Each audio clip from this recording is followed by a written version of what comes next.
All right, let's talk about Hungarian. It has this reputation for being one of the most difficult languages out there, right? But here's the thing. You don't need to become a grammar expert to have an amazing time on your trip.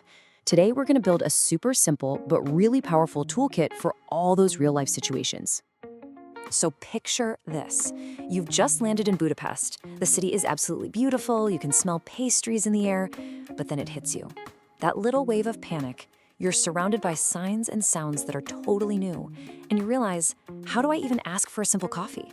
You know what you want. You see that perfect little souvenir, or you just want to order something to drink. But there's this invisible barrier, and you really want to connect with people, you want to participate, not just stand there and point. That language barrier can feel like a giant solid wall between you and the real experience of the city. But here's the big secret. You don't need a bulldozer to knock that wall down. You just need a key. Look, the goal here is not fluency, not even close. The goal is to give you a small, super practical survival kit of words that's going to unlock your whole trip. And this whole toolkit, it all starts with one, and I mean one magic phrase. Seriously, this is the key that opens pretty much every door you'll need, from little cafes to big train stations. Okay, you ready? Here it is. Let's say it nice and slow. Szeretnék. One more time. Szeretnék. It just means I would like. And trust me, this polite, simple little phrase is going to be your absolute best friend in Hungary. All right, let's go. Time to take our new magic phrase on its very first mission, a classic Budapest cafe. The mission, should you choose to accept it, is to just order a coffee. And you're about to see just how easy it is. The whole thing breaks down into 3 super simple steps. First, you get their attention with a polite "Jó napot," which just means good day. That little bit of politeness, it goes a long, long way.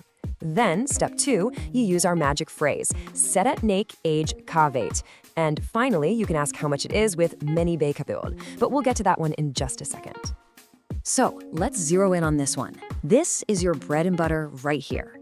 Szeretnék egy kávét. Now, you might notice that kávé, the word for coffee, has a little t sound at the end. Don't worry about the grammar. Just remember the sound. Kávét. Let's say it one more time. Szeretnék egy kávét. You got it. And what's really cool is how easy it is to build on this. So what if you want a water? Simple. You just swap out the word szeretnék egy, visit. And what if you want a water too? Just pop the word is on the end. Szeretnék egy, visit is. See? You're already making longer sentences. Okay, so you've conquered the cafe. Now let's take this little toolkit out into the shops and onto the streets. Because this isn't just a coffee ordering trick. This pattern works all over the city, pretty much anywhere you need to ask for something. And here's the beautiful part. Just look at this. The structure doesn't change at all.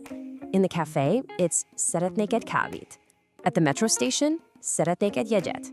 It's the same simple, repeatable formula. Our magic phrase, the word edge for one, and whatever it is you want. Now it's time for our second essential phrase. This is kind of the other pillar of your survival kit. After you say what you want, you're probably going to need to know the price, right? So let's break this one down. Mennyibe kerül. Let's try it. Mennyibe kerül. This is your go-to question anytime you're buying anything. It's clear, it's direct, and it's so useful.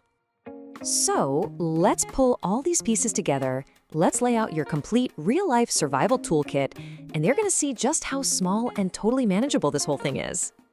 When you look at it, it really just comes down to 2 main phrases and a handful of keywords. That's it. This tiny set of words is enough to get you through dozens of everyday situations with total confidence. Szeretnék, Mennyibe kerül, and a few items, that's basically your passport to communication. And look, I have to say this. You're gonna make mistakes. Your accent isn't gonna be perfect, and that is absolutely okay.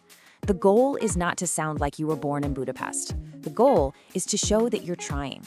That little bit of effort, it's like a bridge. It creates a real moment of human connection. And that's really what this is all about, isn't it? This isn't some dusty grammar from a textbook that you're never going to use. This is Hungarian you can actually use in real life, like today, the second you walk out the door. So there you have it. You have the keys. You can now walk into pretty much any cafe, any shop, any ticket office, and you can communicate what you need politely and effectively. You're totally ready. So the only question left is, what are you going to ask for first?